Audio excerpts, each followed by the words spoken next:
और ये जो वीडियो है इस लेसन का जो थ्योरी है उसका लास्ट वीडियो है। इस वीडियो में इसकी थ्योरी पूरी समाप्त हो जाएगी। उसके बाद से हम लोग बढ़ेंगे न्यूमेरिकल के तरफ, न्यूमेरिकल सॉल्व करेंगे। ठीक है, तो शुरू करते हैं इस वीडियो को। देखिएगा ध्वनि तरंगे क्या होती हैं। तो जो तरंगे होती हैं हम लोग पिछले वीडियो में पढ़ चुके हैं यांत्रिक तरंगे और विद्युत चुंबकीय तरंगों के बारे में कि ये सब क्या होती हैं। तो इस वीडियो में हम लोग जानेंगे क्या ध्वनि तरंगे क्या होती हैं। ठीक है, तो देखिए जो ध्वनि तरंगे होती हैं एक प्रकार की यांत्रिक तरंगे होती हैं। क्या होती हैं ये? एक प्रकार की यांत्रिक तरंगे होती हैं। और यांत्रिक तरंगे की प्रॉपर्टी क्या है कि उनके संचरण के लिए पदार्थिक माध्यम की आवश्यकता होती है, ठोस द्रव या गैस की आवश्यकता होती है। किस लिए? उनके संचरण के लिए। उसी प्रकार जो दो ध्वनि तरंगे होती हैं इनके भी संचरण के लिए इन ठोस द्रव गैसों की क्या होती है? आवश्यकता होती है, यानी माध्यम की आवश्यकता होती है। किसके लिए? तो ध्वनि तरंगों के संचरण के लिए। यदि कोई माध्यम नहीं होगा तो ये संचरित नहीं होंगी। इसीलिए कहते हैं ना कि अंतरिक्ष में जो ध्वनि होती है वो संचरित नहीं होती, यानी अंतरिक्ष में हम बातें नहीं कर सकते हैं। जैसे मान लीजिए अंतरिक्ष में आप मेरे पास ही खड़े हो और मैं आपको बोलूं तो आपको सुनाई नहीं देगा। क्यों? क्योंकि जो ध्वनि तरंगे होती है इनके संचरण के लिए क्या होना चाहिए? किसी माध्यम की आवश्यकता होना चाहिए, ठोस द्रव गैस की आवश्यकता होनी चाहिए। लेकिन जो अंतरिक्ष होता है उसमें निर्वात होता है, यानी ये ठोस द्रव गैस ये सब नहीं होते हैं। तो इस कारण जो अंतरिक्ष होती है उसमें ध्वनि का संचरण नहीं होता है। तो जो ध्वनि तरंगे होती है इनके संचरण के लिए क्या होना चाहिए? ठोस द्रव गैस यानी किसी माध्यम की आवश्यकता होनी चाहिए। इतना क्लियर है? जो ध्वनि तरंगे होती हैं इनके आवृत्तियों के आधार पे, ठीक है, इनके आवृत्तियों के आधार पे इनका वर्गीकृत किया गया है। ठीक है, कि यानी इतनी आवृत्ति की रहेंगी तो इनको इस श्रेणी में रखा जाएगा, यदि इनकी आवृत्ति इतने और इतने के बीच रहेगी तो इस श्रेणी में रखा जाएगा। तो इसलिए जो ध्वनि होती हैं इनका वर्गीकृत किया गया है, और वो भी किसके आधार पे? तो इनकी आवृत्तियों के आधार पे। किनके आधार पे? आवृत्तियों के आधार पे। तो देखिए वर्गीकृत कैसे किया गया है। तो इन ध्वनि तरंगों को 3 भागों में वर्गीकृत किया गया है। कितने भागों में? 3 भागों में। पहला, वो भी किसके आधार पे? किसके आधार पे? तो आवृत्ति के आधार पे। किसके आधार पे? आवृत्ति के आधार पे। ठीक है, आवृत्ति के आधार पे, आवृत्ति के आधार पे वर्गीकृत किया गया। तो देखिए पहला इन लोग को एक मतलब इतनी आवृत्ति के रेंज में आएंगी तो इनको इस श्रेणी में रखा जाएगा। तो कौन सा श्रेणी है? पहला श्रव्य तरंगे। कौन सी है? श्रव्य तरंगे। देखिए श्रव्य तरंगे के लिए आवृत्ति कितना होना चाहिए? तो 20 हर्ट्ज, 20 हर्ट्ज HTJ होता है, हिंदी में ही लिख दे रहे हैं, ठीक ना। 20 हर्ट्ज से लेके 20,000 हर्ट्ज के बीच होना चाहिए। 20,000 हर्ट्ज के बीच होना चाहिए।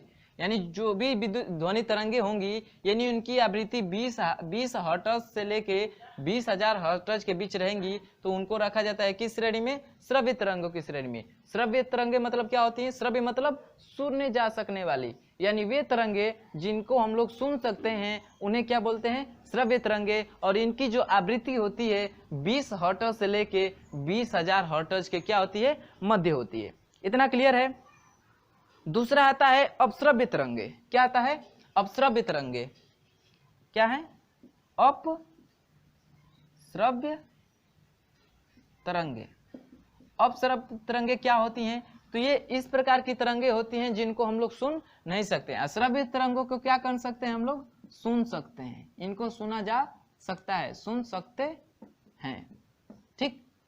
और जो अपश्रव्य तरंगे होती हैं ये इनको सुना नहीं जा सकता है, और जो इनकी आवृत्ति होती है वो 20 हर्ट्ज से क्या होती है? 20 हर्ट्ज से कम होती है। 20 हर्ट्ज से कम होती है। यानी वे ध्वनि तरंगे जिनकी आवृत्तियां 20 हर्ट्ज से कम हुई उनको किन श्रेणी में रखा गया? अपश्रव्य तरंगों की श्रेणी में रखा गया। जो अपश्रव्य तरंगे होती हैं इनको हम लोग सुन नहीं सकते हैं। क्या कर सकते हैं? सुन नहीं सकते हैं। और जो अपश्रव्य तरंगे होती हैं इनका जो हम लोग क्या करवाते हैं? अल्ट्रासाउंड करवाते हैं। उनमें उपयोग होता है किसका? अपश्रव्य तरंगों का। किनका उपयोग होता है? अपश्रव्य तरंगों का। किसमें उपयोग होता है? तो अल्ट्रासाउंड कराने में उपयोग होता है। और इनकी आवृत्ति कितनी होती है? तो 20 हर्ट्ज से क्या होती है? कम होती है। और इसको हम लोग सुन नहीं सकते हैं। इस आवृत्ति को इन तरंगों को सुनते हैं, यानी इस आवृत्ति के तरंगों को कुत्ते क्या करते हैं, सुन सकते हैं। यानी कुत्तों को इन आवृत्तियों के जो तरंगे होती हैं उनको सुनने की क्षमता होती है, बिल्लियों के पास भी होती है। जैसे आप लोग देखे होंगे कि कितना भी धीमे धीमे जाएंगे फिर भी कुत्ते हो या बिल्ली होती हैं उनको मालूम चल जाता है कि कोई आ रहा है। ठीक है, तो क्लियर है। अपसरभ्य तरंगे अपसरभ्य तरंगे क्या होती हैं, तो 20 हर्ट्ज से कम की जो आवृत्ति की तरंगे होती हैं उनको हम लोग बोलते हैं क्या, अपसरभ्य तरंगे। और इनका उपयोग कहाँ होता है, तो क्या बोलते हैं, अल्ट्रासाउंड कराने में। और ये जो आवृत्ति ये जो तरंगे होती हैं इनको हम लोग सुन नहीं सकते हैं, सुन नहीं सकते हैं, इनको सुना नहीं जा सकता है। ठीक है, देखिए मुंह सूख गया है, प्यास लगी है, इसलिए जो आवाज़ है बहुत लटपटा जा रही है, तो माफ़ी चाहूँगा इसके लिए। फिर देखिएगा जो पराश्रव्य तरंगे होती हैं, कौन सी तरंगे होती हैं, पराश्रव्य तरंगे होती हैं। और इन तरंगों को भी हम सुन नहीं सकते हैं, क्या कर सकते हैं, पराश्रव्य तरंगों को भी हम लोग सुन नहीं सकते हैं। और जो इनकी आवृत्ति होती है वो होती है 20,000 हर्ट्ज से क्या होती है, अधिक होती है। क्या होती है, अधिक होती है। देखिएगा, समझिएगा, जो पराश्रव्य तरंगे हैं वो उनकी आवृत्ति क्या होती है, 20,000 हर्ट्ज से अधिक होती है। और हम इन तरंगों को भी क्या कर सकते हैं, सुन नहीं सकते हैं। क्या कर सकते हैं, सुन नहीं सकते हैं। फिर जो अपसरभ्य तरंगे हैं इनकी जो आवृत्ति होती है 20 हर्ट्ज से कम होती है और इन तरंगों को भी हम लोग सुन नहीं सकते हैं। और जो श्रव्य तरंगे होती हैं इनकी जो आवृत्ति होती है 20 हर्ट्ज से लेके 20,000 हर्ट्ज के बीच होती है और इनको हम लोग सुन सकते हैं। ठीक है, यानी जो 20 हर्ट्ज से कम है उनको क्या बोलते हैं, अपसरभ्य तरंगे। और जो 20,000 से अधिक हैं, अधिक की आवृत्ति के हैं, तो उनको बोलते हैं पराश्रव्य तरंगे। और इन दोनों ही तरंगों को हम लोग सुन नहीं सकते हैं। इन दोनों आवृत्तियों के बीच जो ध्वनि की आवृत्ति होगी उन्हीं ध्वनियों को हम लोग क्या कर सकते हैं, सुन सकते हैं। यानी 20 हर्ट्ज से अधिक और 20,000 हर्ट्ज से कम, इन्हीं आवृत्तियों के बीच जो ध्वनि की तरंगे होंगी उन्हीं को हम लोग क्या कर सकते हैं, सुन सकते हैं। देखिएगा, जो पराश्रव्य तरंगे होती हैं इनका उपयोग कहाँ होता है, तो गठिया रोग या मस्तिष्क का जो ट्यूमर रोग होता है उसका पता लगाने के लिए किसका प्रयोग किया जाता है, पराश्रव्य तरंगों का। यानी जो पराश्रव्य तरंगे हैं इनका प्रयोग जो होता है, इनका उपयोग कहाँ कहाँ होता है, तो गठिया रोग, फिर मस्तिष्क का ट्यूमर रोग। कौन सा रोग, ट्यूमर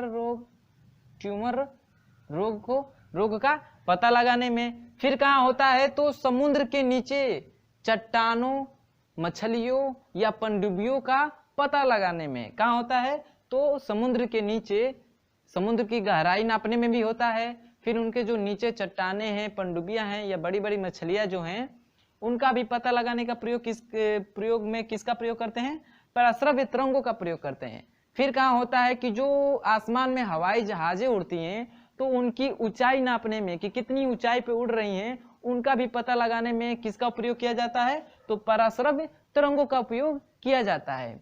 सबको समझ में आया कि जो पराश्रव्य तरंगे होती हैं इनका उपयोग कहाँ कहाँ होता है, तो गठिया रोग या मस्तिष्क का ट्यूमर रोग का पता लगाने में, फिर समुद्र के नीचे उसकी गहराई नापने में या उसके नीचे चट्टाने, पनडुब्बी, मछलियों का पता लगाने में। और फिर कहाँ होता है, तो आसमान में उड़ती हुई जहाजों की ऊंचाई को ज्ञात करने में किसका प्रयोग किया जाता है, पराश्रव्य तरंगों का। तो पराश्रव्य तरंगे क्या होती हैं, इनका उपयोग क्या होता है, सबको समझ में आया।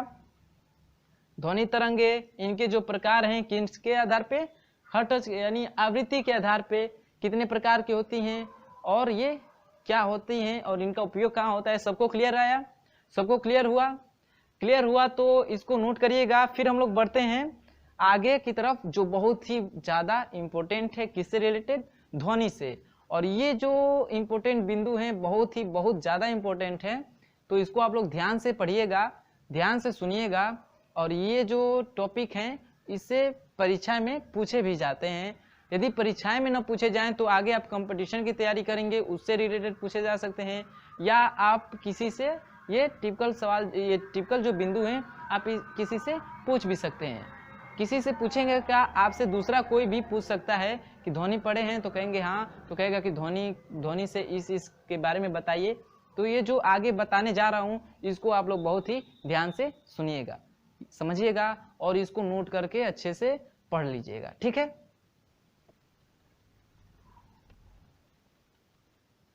तो देखिए क्या है ध्वनि से संबंधित महत्वपूर्ण बिंदु, यानी ध्वनि से संबंधित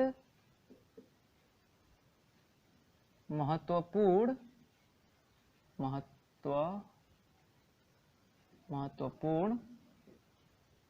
बिंदु, ठीक है। इसको ध्यान से सुनिएगा और समझिएगा, ठीक है। देखिए इसमें पहला क्या है, पहला है कि जो ध्वनि होती है, क्या होती है, जो ध्वनि होती है वो वायु में जलवाष्प बढ़ने पर ध्वनि का वेग क्या हो जाता है, बढ़ जाता है। यानी पहला इसका है कि वायु में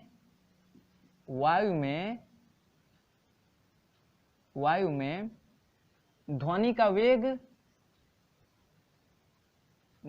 का वेग बढ़ता है। कब बढ़ता है भाई, तो वायु में जलवाष्प की मात्रा अधिक होने पे। कब, जलवाष्प की मात्रा अधिक होने पर, या इसी को बोल सकते हैं आर्द्रता बढ़ने पर, ठीक है। वायुमंडलीय दाब पढ़े होंगे, पढ़ाया था तो उसमें बताया था कि आर्द्रता बढ़ने पर, यानी वायुमंडल की आर्द्रता बढ़ने पर वायुमंडलीय दाब पे क्या प्रभाव पड़ता है, तो बढ़ता है। उसी प्रकार जब जलवाष्प की मात्रा अधिक होती है, यानी वायु में आर्द्रता का मान बढ़ता है, तो उस समय जो ध्वनि होती है उसका वेग क्या होता है, बढ़ जाता है। क्या होता है, उसका वेग बढ़ जाता है। इतना क्लियर है। यानी बरसात के दिनों में जो वायु है उसमें जलवाष्प उपस्थित होते हैं, उस समय जो होता है ध्वनि का वेग बढ़ा हुआ प्रतीत होता है, ठीक ना। यानी उसमें ध्वनि का वेग क्या होता है, अधिक होता है। इतना क्लियर है। दूसरा देखिए क्या है, जो ध्वनि है, क्या है, ध्वनि पर दाब का कोई प्रभाव नहीं पड़ता। दाब का कोई प्रभाव नहीं पड़ता है। यानी ये नहीं है कि ध्वनि पे दाब डाल के और उसका वेग कम कर सकते हैं, ठीक है। तो जो ध्वनि होती है इस पे दाब का किसी प्रकार का भी परिवर्तन नहीं होता है, यानी इस पे दाब का किसी प्रकार का भी प्रभाव नहीं पड़ता है। दाब को घटाइए बढ़ाइए, वायुमंडलीय दाब घटे बढ़े, इससे ध्वनि के वेग पे किसी प्रकार का भी परिवर्तन नहीं होगा। इतना क्लियर है। तीसरा क्या है कि जो ध्वनि होती है, तो जो ध्वनि की चाल होती है, ठीक है। तीसरा टॉपिक क्या है कि जो ध्वनि की चाल होती है,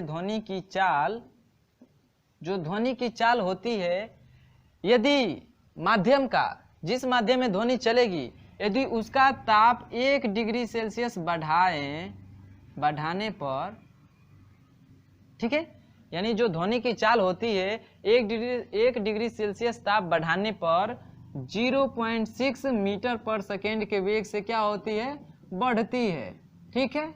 क्या होती है, बढ़ती है। जैसे ध्वनि है जिस माध्यम में संचरित हो रही है, यदि उसका ताप 1 डिग्री सेल्सियस हम लोग बढ़ाएं तो तुरंत उसका जो ध्वनि का वेग है वो 0.6 मीटर पर सेकेंड के वेग से क्या होगा, बढ़ जाएगा, ठीक है। क्या होगा, बढ़ जाएगा। तो ध्यान रखिएगा कि जो ध्वनि की चाल होती है वो 1 डिग्री सेल्सियस ताप बढ़ाने पर 0.6 मीटर पर सेकेंड की दर से क्या होती है, बढ़ती है। इतना क्लियर है। चौथा टॉपिक देखिएगा। चौथा टॉपिक क्या है कि जो ध्वनि की चाल होती है, ध्वनि की जो चाल होती है, जिस माध्यम में वो संचरित होती है उस माध्यम का जो घनत्व होता है, यानी जो ध्वनि की चाल होती है माध्यम के घनत्व के वर्गमूल के व्युत्क्रमानुपाती होती है। वर्गमूल के व्युत्क्रमानुपाती होती है। इतना क्लियर है। जो ध्वनि की चाल होती है जिस माध्यम में संचरित होती है उस माध्यम का घनत्व के वर्गमूल के व्युत्क्रमानुपाती होती है। अर्थात जो ध्वनि की चाल मान लेते हैं v है वो व्युत्क्रमानुपाती है। व्युत्क्रमानुपाती का मतलब बटा में, और वो भी किसके, तो घनत्व यानी d के, और वो भी क्या, वर्गमूल के व्युत्क्रमानुपाती होती है। इसको ध्यान रखिएगा। जो ध्वनि की चाल होती है वो जिस माध्यम में संचरित होगी उस माध्यम के घनत्व के वर्गमूल के व्युत्क्रमानुपाती होती है। क्या होती है, उस माध्यम के घनत्व के व्युत्क्रमानुपाती होती है, वो भी किसके, वर्गमूल के, घनत्व के वर्गमूल के व्युत्क्रमानुपाती होती है। तो 4 पॉइंट क्लियर हुए, ध्वनि से संबंधित 4 पॉइंट क्लियर हुए। महत्वपूर्ण है ना ये बिंदु, ये जो बिंदु हैं बहुत ही महत्वपूर्ण है, आपके परीक्षा में भी इसी से पूछा जा सकता है। ठीक है, इसको ध्यान में रखिएगा। देखिए अगला पॉइंट क्या है कि जो ध्वनि की चाल होती है, यही जो ध्वनि की चाल होती है ये बराबर होती है किसके, तो पहला तो माध्यम के घनत्व के वर्गमूल के समान व्युत्क्रमानुपाती होती है। देखिएगा ये जो ध्वनि की चाल होती है, 50वां पॉइंट देखिएगा, जो ध्वनि की ये चाल होती है v, ये बराबर होती है ध्वनि माध्यम की प्रत्यास्थता और उसका घनत्व d के वर्गमूल के, दोनों के अनुपातों के वर्गमूल के बराबर होती है। क्या, ध्वनि की चाल। ये भी ध्यान दीजिएगा, जो ध्वनि की चाल होती है वो तो माध्यम के घनत्व के वर्गमूल के व्युत्क्रमानुपाती होती ही है, लेकिन और क्या होती है कि जो उसकी ध्वनि की चाल होती है उस माध्यम की प्रत्यास्थता और घनत्व के अनुपात के वर्गमूल के क्या होती है, बराबर होती है। ये ई क्या है, यहाँ पे प्रत्यास्थता है, प्रत्यास्थता है, क्या है, प्रत्यास्थता है। ठीक है, प्रत्यास्थता है, माध्यम का प्रत्यास्थता है क्या, ई, और डी क्या है, घनत्व। इतना क्लियर है, 5 पॉइंट क्लियर है। 5 पॉइंट को नोट करिएगा, फिर थोड़ा मोड़ा और है, 2-3 और है, उन पॉइंटों को भी नोट करिएगा। ठीक है, इसको स्क्रीनशॉट कर लीजिए या वीडियो को पोस्ट करके नोट कर लीजिए। देखिएगा 6वां पॉइंट क्या है। ठीक है, ध्वनि से संबंधित महत्वपूर्ण बिंदु में 6वां पॉइंट क्या है कि जब ध्वनि क्या है, जब ध्वनि एक माध्यम से दूसरे माध्यम में जाती है, दूसरे माध्यम में जाती है, तब क्या क्या प्रभाव पड़ता है ध्वनि पे। ठीक है, दूसरे माध्यम में जाती है तब क्या होता है। देखिए जब ध्वनि एक माध्यम से दूसरे माध्यम में जाती है तो उसकी चाल और क्या, तरंगदैर्घ्य, उसकी चाल और तरंगदैर्घ्य क्या होती है, ये दोनों ही क्या होती हैं, बदल जाती हैं। क्या होती हैं, बदल जाती हैं। जबकि जो उनकी आवृत्ति होती है, ध्वनि की जो आवृत्ति होती है उस पे किसी भी प्रकार का ध्वनि में कोई परिवर्तन नहीं होता। अरे सॉरी, आवृत्ति में कोई परिवर्तन नहीं होता है। ठीक है, नहीं होता है। क्या है 6वां पॉइंट कि जब ध्वनि एक माध्यम से दूसरे माध्यम में जाती है तो उसकी चाल तरंगदैर्घ्य क्या होती है, बदल जाती है, यानी उसकी चाल और तरंगदैर्घ्य में क्या होता है, परिवर्तन हो जाता है। जबकि उसकी आवृत्ति होती है उसमें किसी भी प्रकार का परिवर्तन नहीं होता है। इतना क्लियर है। देखिए अगला पॉइंट क्या है, 7वां पॉइंट क्या है कि जो ध्वनि है, क्या है, ध्वनि है, ठीक, जो ध्वनि है, ध्वनि की जो चाल होती है, चाल वो जो होती है गैसों में क्या होती है, कम होती है। ध्वनि की चाल जो होती है गैसों में, कहाँ लिखे भाई बढ़िया से, क्या होती है, गैसों में क्या होती है, सबसे कम होती है, गैसों में सबसे कम। ठीक है, जो ध्वनि की चाल होती है गैसों में सबसे कम, द्रव में गैसों से ज्यादा, और जो ठोस होते हैं, ठोस में द्रव तथा गैसों से ज्यादा होता है। अर्थात जो ठोस में ध्वनि की चाल होती है सबसे अधिक होती है। क्या होती है, सबसे अधिक होती है। क्या होती है, सबसे अधिक होती है। ठीक है, जो ध्वनि की चाल होती है गैसों में सबसे कम होती है, ध्वनि की चाल गैसों में सबसे कम होती है, द्रव में गैसों से ज्यादा होती है, और ठोस में द्रव और गैसों की अपेक्षा बहुत ज्यादा होती है, अर्थात सबसे अधिक होती है ठोसों में ध्वनि की चाल।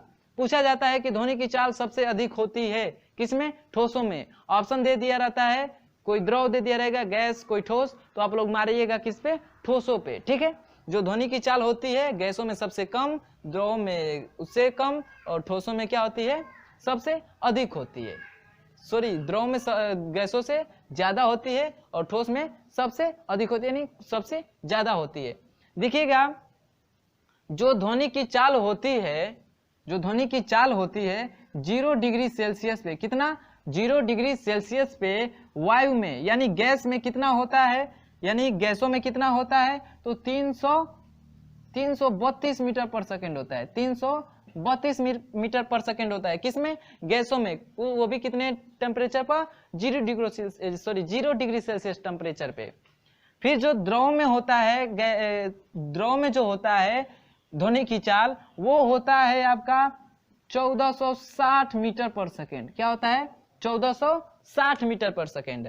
और ठोस में जो ध्वनि की चाल होती है 0 डिग्री सेल्सियस पे, वो होता है कितना? 5100 मीटर पर सेकेंड। 5100 मीटर पर सेकेंड। तो देखिए, इससे क्लियर हो रहा है ना कि जो गैसों में होती है ध्वनि की चाल सबसे कम होती है और ठोसों में सबसे अधिक होती है। कम कितना? 332 मीटर पर सेकेंड, और ठोसों में 5100 मीटर पर सेकेंड। तो गैसों में सबसे कम और ठोसों में सबसे अधिक। इतना क्लियर है। और द्रव में क्या होता है? तो ठोस से कम और गैस से अधिक होता है।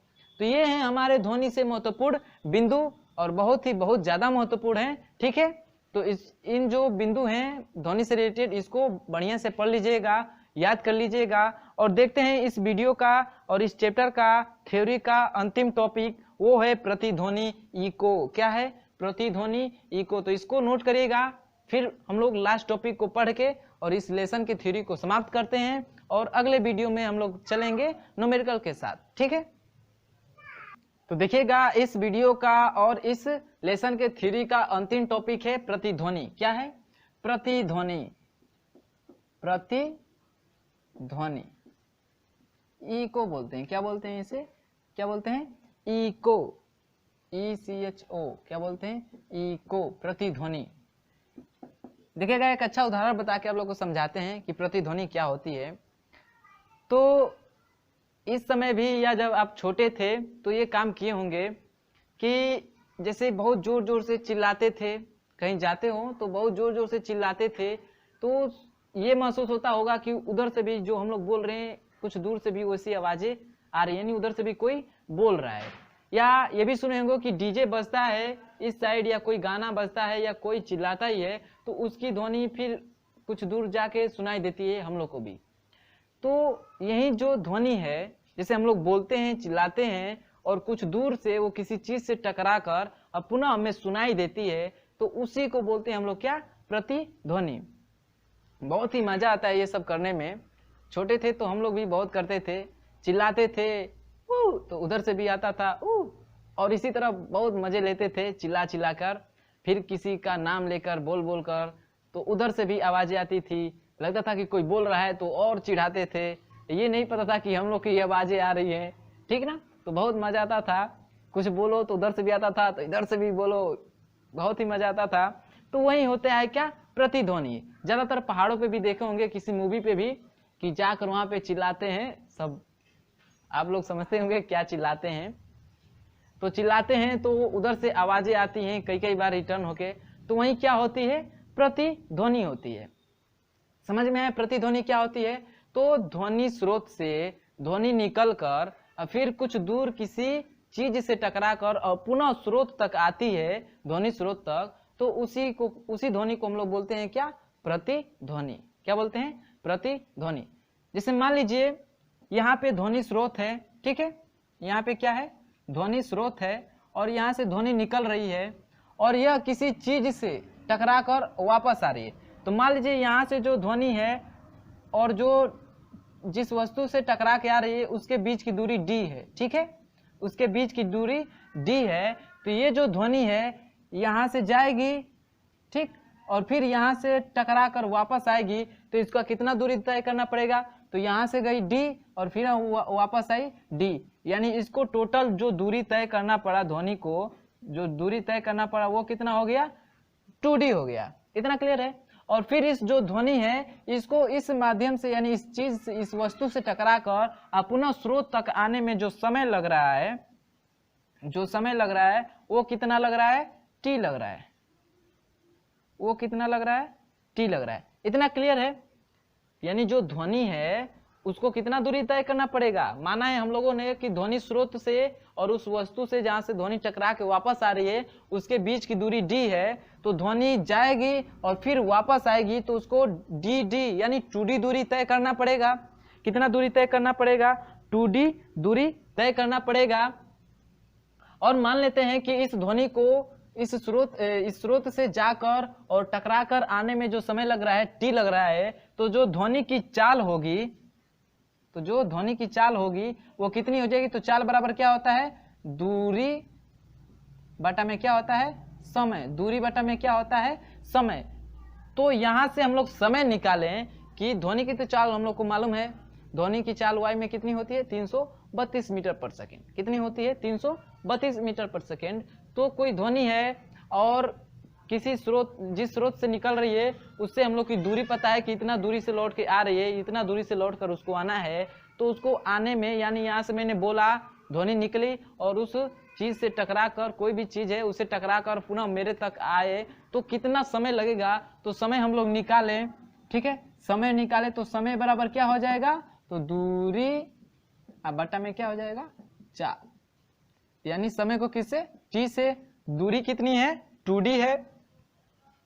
दूरी कितनी है, 2D है। और ध्वनि की चाल क्या होती है, v। तो ये रिलेशन है हम लोग का, ये फार्मूला निकल के आएगा।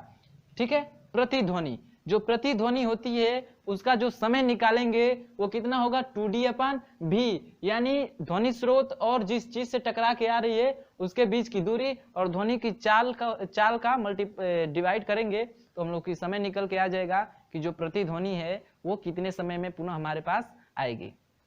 इतना क्लियर है, इतना क्लियर है।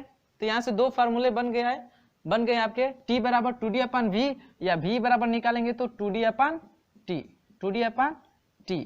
ठीक है, तो ये रहा हम लोग के लेसन का और इस वीडियो का अंतिम टॉपिक, प्रतिध्वनि। उम्मीद करता हूं कि आपको वीडियो समझ में आया होगा और ये वीडियो जरूर ही आपके लिए हेल्पफुल रहा होगा। तो वीडियो अच्छा लगा हो तो लाइक करिएगा, अपने दोस्तों में शेयर भी करिएगा, और जिन्होंने हमारे चैनल को सब्सक्राइब नहीं किया है तो लाल कलर के बटन को दबाकर सब्सक्राइब कर लीजिएगा और उसके साथ ही बेल आइकन को भी प्रेस कर लीजिएगा, जिससे हमारे जितने भी नोटिफिकेशन होंगे, लेटेस्ट नोटिफिकेशन होंगे वो आपको समय से मिलते रहें।